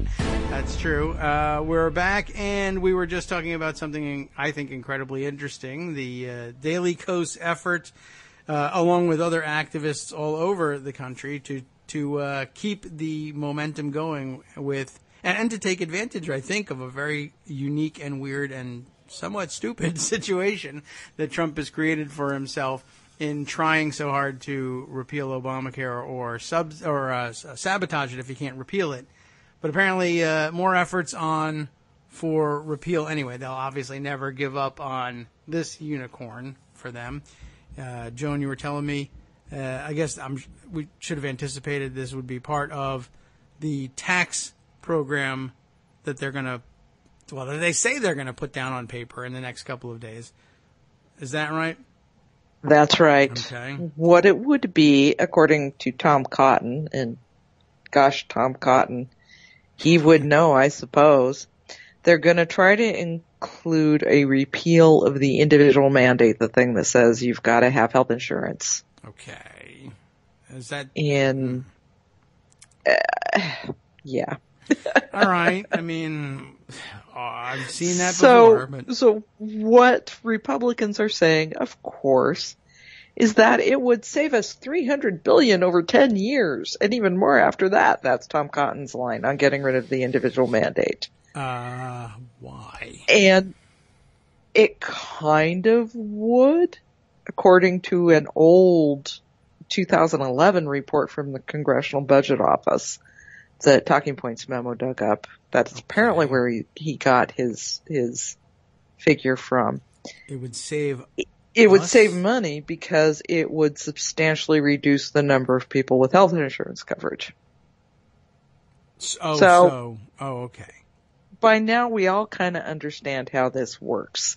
We've had 7 years of talking about health coverage and how insurance works and how you need healthy young people paying into the system to help pay for the older, sicker people. Yeah. Or just the sicker people. Not all old people are sick. Not all older people are sick. Right. Sick people I've got to be careful with my language there. I don't want to insult my mother, among other people. Oh, yeah, well. But you need all of these healthy people signing up in order keep it all going for everybody. And if you don't have the individual mandate that says get health insurance or pay a penalty, right, then you don't have the incentive for all these young, healthy people to sign up. They don't. Premium costs go up and up and up and up and up for the rest of the people who have to have health insurance. Mm-hmm. And there's your death spiral. And those people who have to have health insurance start losing it. Yeah. So if they get rid of that, it saves some money for the federal government because they're not paying those subsidies anymore. The subsidies that Trump just made more generous. Okay. Right. So, all right. But all of these people who gain coverage in the last 6 years lose their coverage. Yeah. Well, that's bad. And, I on net, of course, they never analyze things this way, but on net, I don't know how much money we actually save. What we're talking about is people stop buying insurance, and so the federal government stops paying subsidies for the insurance that they're buying, but then things happen to those people anyway, and then they show up at emergency rooms trying to get care, and the federal government ends up reimbursing through Medicare, Medicaid, and other emergency supplemental programs the care that they're getting elsewhere which would have been covered and probably handled for a lot less had they just bought the insurance we wanted them to buy. Right. But that's, Right. I guess, beyond. And, medical bankruptcies skyrocket again, all of the things that we saw before the law. Yeah. We go back to that. Right. We're all familiar with that situation. It's not so far removed. I think we're all old enough, no discrimination here against old people, to remember what it was like a couple of years ago. Yeah. So. Yeah. All right. Well, they'll be trying that again. But is that a certainty? Have they actually revealed that it's they are not a including certainty? that? Okay. It's a high likelihood. Okay. But it's not a certainty. They're not going to make them add that on the floor, but rather include it in the plan from the get-go, the chairman's mark, whenever they decide to bring that That's what Tom Cotton would have us believe. Yeah. All right. Well, it's a possibility. Certainly a high-profile enough issue for them to imagine that it would make it there. But we're not going to see that anytime soon. I understood that they were promising yesterday that they were going to release their bill today, but that's not happening. Yeah. Another one of those. Sound familiar? Yeah. Where is this thing? Will Rand Paul be roaming the halls looking for it, or has he given up on that stunt? I seriously doubt he'll be getting out his magnifying glass and putting on his deer hunter cap this time around. All right. We won't see that. But a familiar situation, and then, I don't know why they don't come out with something that, since I assume that they'll just do the same thing that they did, or they threatened to do with the health care bill last time, which is they'll put out a document, we'll all read it and analyze it, and then they'll just bring the real one later at the end on the floor and offer it up as a complete substitute. If they weren't ready, they could still have met the deadline just by giving us a pile of junk. Well, the deadline was today, and we don't have the pile of junk yet. So, but yeah, I think that's probably how it's going to play out, and I think it'll have probably the same results in the Senate. That'd be where right. now you've got Jeff Flake in addition to McCain and Collins and Murkowski saying this is all kind of BS. Yeah. That is, although at least it's tax cuts, and they're usually a little softer on their standards for tax cuts. They usually are, but they've got, here's another breakdown of regular order. Okay. McCain's not going to be trying to get to his defense authorization, so, what's he got to lose? Yeah. We'll see. Despite Greg's nice words about some of these Republican folks, we can't count on them to do the right thing. Oh, that's we true. saw that yesterday when Murkowski and Collins both voted for an extremely anti-abortion circuit court judge. Oh, yes. So, be nice to them, but recognize they are what they are. They are supposedly Murkowski and Collins pro-choice Republicans, not when it matters. Yeah.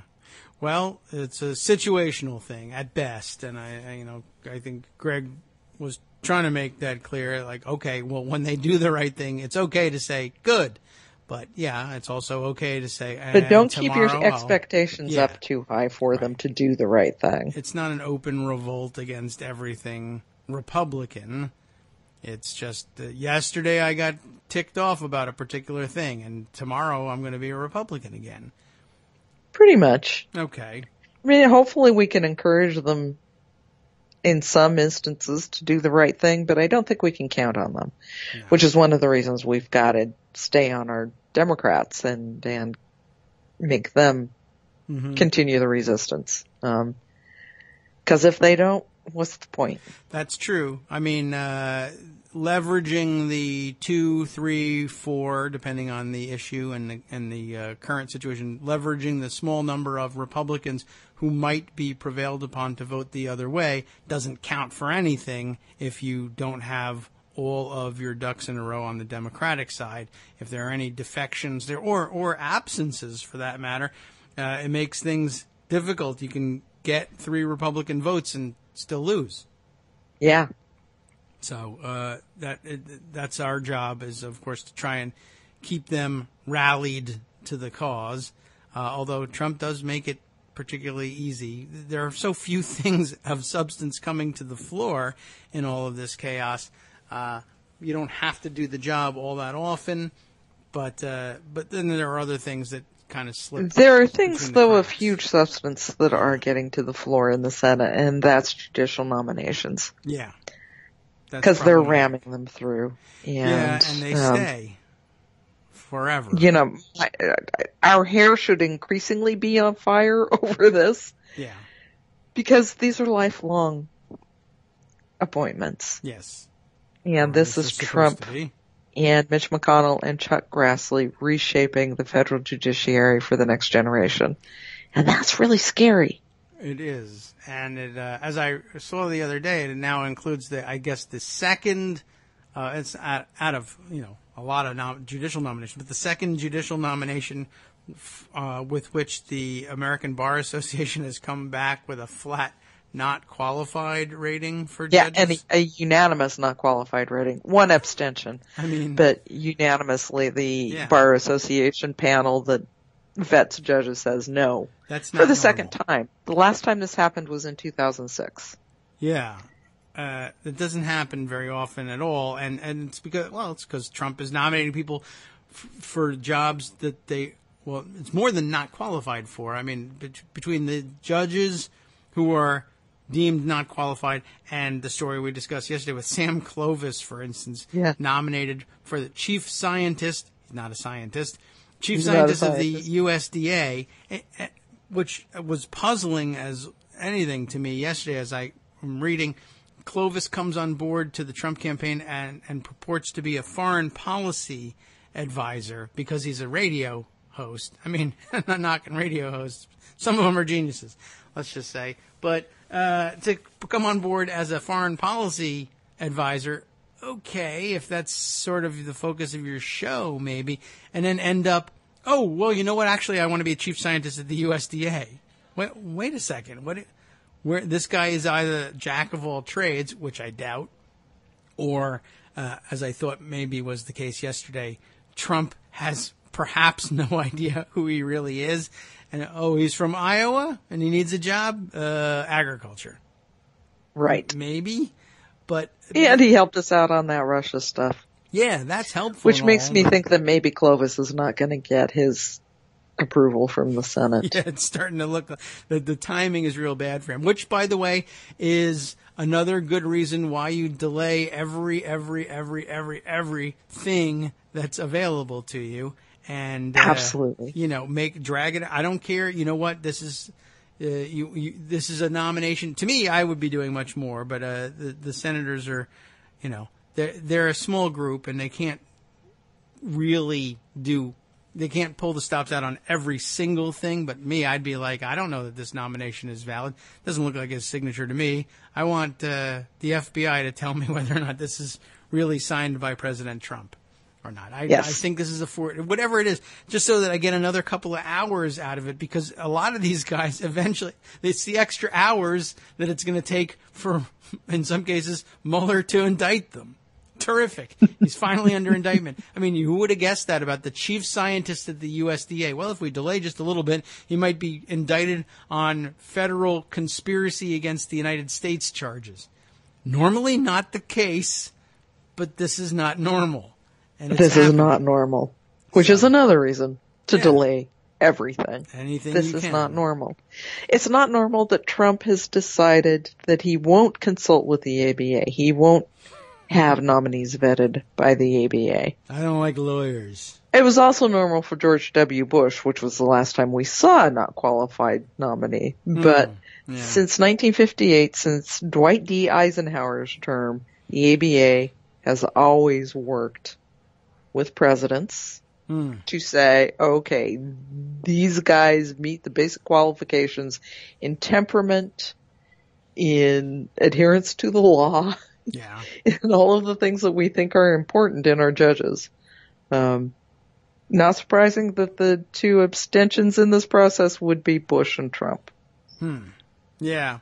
Well, they are willing to go outside the way they would put it, we're looking outside of the traditional circles, but usually, for instance, a lot of times the hang up, I think in one of these two cases, is that these people are judges, but they are notorious for insisting that things like precedent holds no interest for them. I don't care the fact that I'm supposed to function under the rules as determined by the Supreme Court of the United States. I'm going to do my own thing, and they do it a lot. Things like the Supremacy Clause don't count when you're talking about abortion. Yeah, right. You can't just do that. You're not supposed to be able to just do that. And the ABA knows it and says so, and Trump says, I don't care. And, if they get the votes, then there's not much you can do. Although I will say this, just a small hint for the future. I think as long as we're playing constitutional hardball here, we may have to have an in-depth discussion when the House and Senate are handed back to Democrats about what constitutes good behavior for a judge. And, yes. Actually, honest to God, I think you'll get the agreement to the American Bar Association disregarding all judicial canons about precedent is not good behavior. And that's one of the few things that's named explicitly in the Constitution as grounds for impeaching a judge. We may just have to have an impeachment fest when it's all over. Hopefully that won't be off the table at some point in the future. Let's cross our fingers. Yes. But this, along with Obamacare, is one of the things that I personally am going to be trying to keep at the fore at Daily Kos. It's hard to get into the weeds of the judiciary. It's hard for folks to really get wound up about it because these are anonymous people. They're not making news. They're not making headlines. Most of us who haven't, been in front of them don't understand how powerful these people are and how drastically society can change if Trump gets his way on these nominations. Scary thought, and, it'll keep you up at night. It's a really, really, really big deal. It's sort of like the net neutrality thing. It's hard to get how it relates to your daily life, how it relates to how everything functions in the United States. Mm-hmm. But boy, there's not a lot more important than the judiciary when you come right down to it. Yeah. Well, as a reminder, one thing that people, I think, probably remember or will at least recall, lights will go on when you remind them of their American history courses from high school or wherever that you learned about.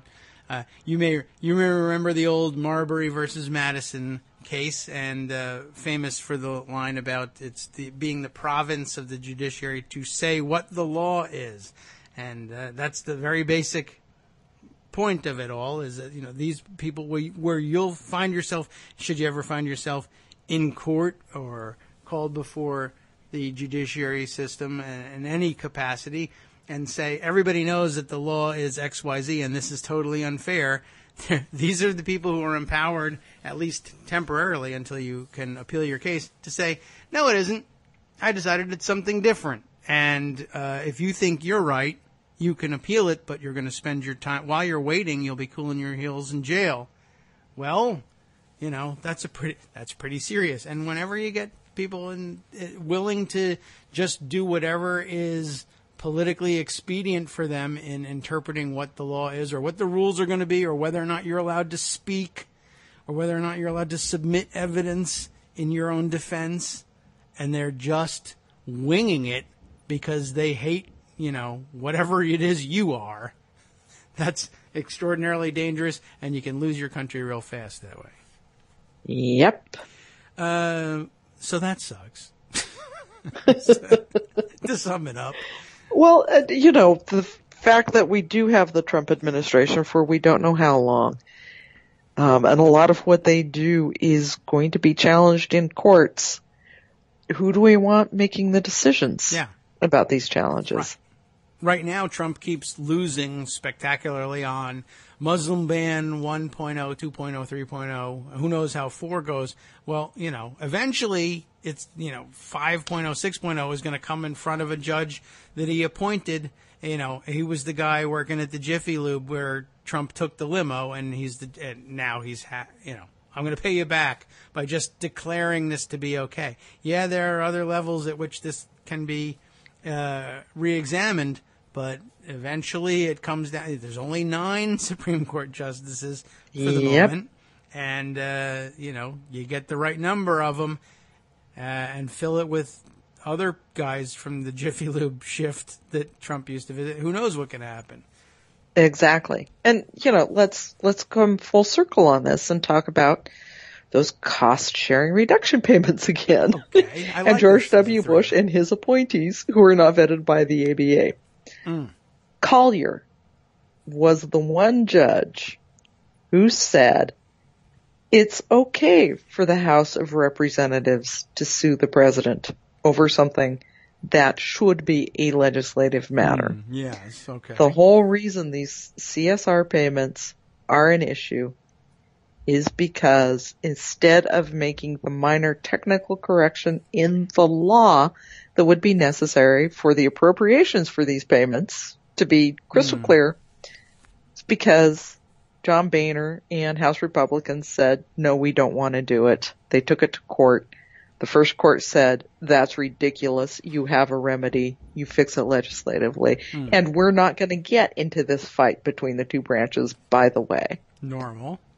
And a Bush appointee says, oh no, let's jump into this political fight. Let's keep it in the courts. And here we are today. Yes, and just earlier this week we were once again seduced into thinking of John Boehner as just a regular guy after all, who fixes his lawnmower and says that certain members of Congress who we've grown to hate even more are jerks, and so therefore, John Boehner, I'm all misty-eyed over that. He's always misty-eyed, but this time I get misty-eyed. But I don't think any of our listeners were fooled into thinking John Boehner was a terrific guy because of that lawnmower thing. But I don't know if everybody saw that photo of him fixing his lawnmower. But okay, or enjoying using it so much. Why didn't he mow the White House lawn like that kid did? That would be funny. Yeah. And he could talk to the press after. I hate Trump, but I love mowing lawns. That I would believe. But yeah, these things, they have, obviously it has huge consequences. I like the fact that you tied it back together to the previous thing. That's one of my favorite things about the show, is being able to tie these things together at the end. What will we be tying together next week? What's on the radar? What's coming up today? You never know with Trump. I guess that's. But we can sort of try. We're going to dive a little bit more deeply into the immigration stuff, the diversity visa program that Trump is attacking Schumer over, that Republicans all voted for during the Bush administration, including Dan Coates, his director of national intelligence. Oops. Okay. Oops. But which would have been restructured, repealed under comprehensive immigration reform that passed the Senate, that the House Republicans refused to take up. That's a good answer. It's kind of Republicans' fault. Yeah. You can just say it's absolutely this diversity visa program that Trump has been attacking Schumer over.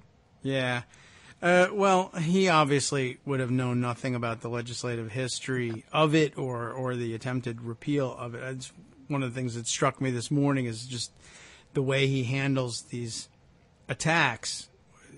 Is that he basically sits and waits for a terrorist attack to happen, and then he asks which, if it's a brown person, which immigration program let them in, never suspecting, well, one, they might have been born here, or two, whatever, you could have studied this before. But basically he just don't tell me about the entirety of the immigration program. Tell me about what can I yell about today. That's all I'm really willing to learn. And of course, part of the good news package that he demands every day will probably be, well, what Democrat can I blame for this? Give me the biggest Democratic name who have voted for this. Right. Well, the game can be played two ways, and I guess we'll find out shortly who are the biggest Republican names who voted against getting rid of it. And of course, we don't see Trump trying to come up with a policy response to 58 people being killed by guns. No. In Las Vegas. That just happens. Yeah. You can't do anything about that.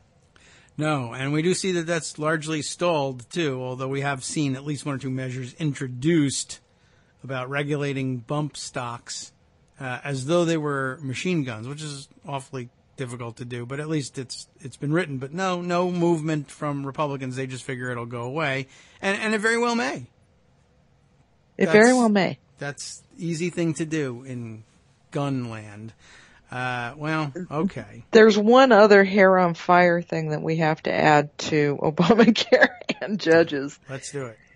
And that is day 32 in which we don't have children's health insurance and community health centers funding. Yeah.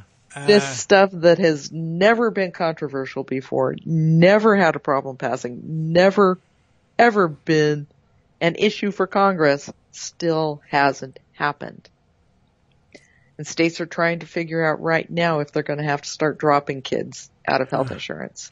Yeah, I guess that's been the part of it that's allowed it to go on for so long is we haven't had horror stories of flat, no, you're rejected, I can't help you stories yet.